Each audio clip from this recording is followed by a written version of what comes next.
Assalamualaikum warahmatullahi wabarakatuh. Bersama ini kami akan mempresentasikan materi tentang kutipan dan rujukan.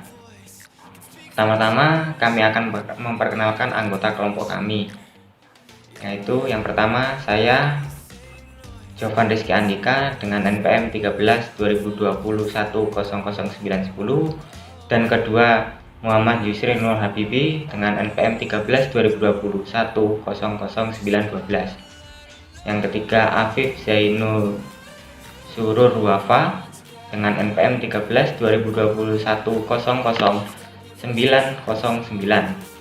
Dan yang keempat Daniel Abraham Gloriawan Adiputra dengan NPM 13 2020 1009000. Yang kelima Kevin Miftahul Rizky dengan NPM 13 2020 100899. Yang keenam Mas Laha dengan NPM 13 2020 100913. Kutipan yaitu bagian dari pernyataan, pendapat, buah pikiran, definisi, rumusan, dan hasil penelitian dari penulis. Kutipan berfungsi sebagai bahan bukti penunjang pendapat penulis. Kutipan langsung adalah cuplikan tulisan orang lain tanpa perubahan ke dalam karya tulis kita. Prinsip yang harus kita perhatikan pada saat mengutip langsung adalah sebagai berikut. Yang pertama, kita tidak boleh mengadakan perubahan terhadap teks asli yang dikutip. Yang kedua, menggunakan tanda kurung buka kurung tutup jika ada kesalahan dalam teks aslinya. Yang ketiga, menggunakan 3 titik spasi berspasi jika ada bagian dari kutipan yang dihilangkan. Yang keempat, mencantumkan sumber kutipan dengan sistem MLA, APA atau sistem yang berlaku sesuai dengan selingkung bidang. Oke, di sini saya akan meneruskan presentasi dari Mas Jovan. Cara melakukan kutipan langsung. Kutipan langsung dibagi menjadi dua, ada kutipan langsung pendek dan kutipan langsung panjang. Ciri-ciri dari kutipan langsung pendek, yang pertama adalah diintegrasikan langsung dengan teks. Yang kedua, diberi berjarak antar baris yang sama dengan teks. Yang ketiga, diberi berjarak antar baris yang sama dengan teks. Yang keempat, disebut sumber kutipan. Untuk kutipan langsung panjang, ciri-cirinya adalah yang pertama, dipisahkan dari teks dengan spasi, jarak antar baris lebih dari teks. Yang kedua, diberi berjarak rapat antar baris dalam kutipan. Yang ketiga, diberi berjarak rapat antar baris dalam kutipan. Yang keempat, boleh diapit tanda kutip, boleh juga tidak. Untuk contoh kutipan langsung pendek, kesimpulan dari penelitian tersebut adalah ada hubungan yang erat antara faktor sosial ekonomi dengan kemajuan belajar. Karya Swebronto tahun 1990, halaman nomor 123. Kita masuk ke contoh kutipan langsung panjang. Menurut Krida Laksana tahun 1996, halaman nomor 2, variasi bahasa berdasarkan pemakai bahasa dibedakan atas 4 jenis sebagai berikut ini. Yang pertama, dialek regional, yaitu variasi bahasa berdasarkan daerah. Variasi regional membedakan bahasa yang dipakai di satu tempat dengan yang dipakai di tempat lain. Yang kedua, dialek sosial, yaitu dialek yang dipakai oleh kelompok sosial tertentu atau yang menandai stratum sosial tertentu. Yang ketiga, dialek temporal, yaitu dialek yang dipakai pada kurun waktu tertentu. Yang keempat, ideolek, yaitu keseluruhan ciri-ciri bahasa seseorang. Saya akan melanjutkan presentasi tentang kutipan tak langsung. Kutipan tak langsung ialah kutipan yang diuraikan kembali dengan kata-kata sendiri. Untuk dapat melakukan kutipan jenis itu, pengutip harus memahami intisari dari bagian yang dikutip secara tidak langsung itu. Kutipan tidak langsung dapat dibuat secara panjang maupun pendek dengan cara: 1. Diintegrasikan dengan teks. 2. Diberi jarak antara baris yang sama dengan teks. 3.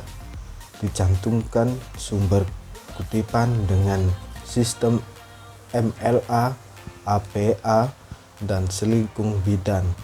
Dan selanjutnya contoh kutipan tidak langsung. Salmini tutup kurung 1990.213 tutup kurung tidak menduga bahwa mahasiswa tahun ketiga lebih baik daripada mahasiswa tahun keempat. Oke, baik, di sini saya akan melanjutkan presentasi tentang rujukan. Rujukan sendiri dalam Kamus Besar Bahasa Indonesia memiliki arti suatu yang digunakan oleh pemberi informasi atau penulis untuk menyokong atau memperkuat pernyataannya dengan tegas. Adapun pengertian dari daftar rujukan adalah suatu catatan atau daftar bahan-bahan dari buku, makalah, majalah, surat kabar, atau tulisan lainnya yang dirujuk atau dikutip langsung ke dalam tulisan.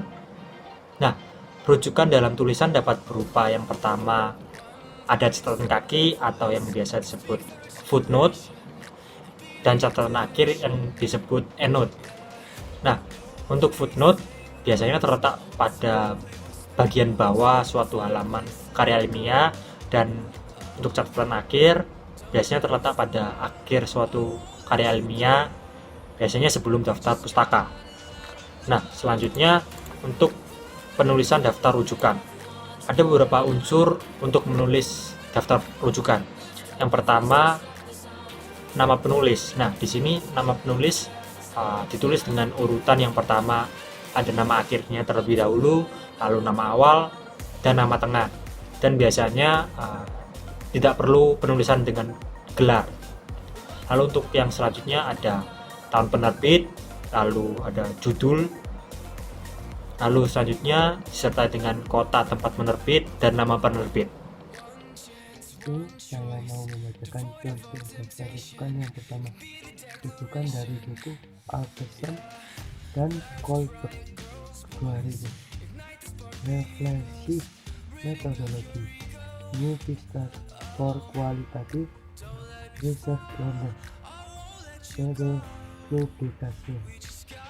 Untuk daftar rujukan yang kedua, rujukan dari buku yang berasal dari perpustakaan online.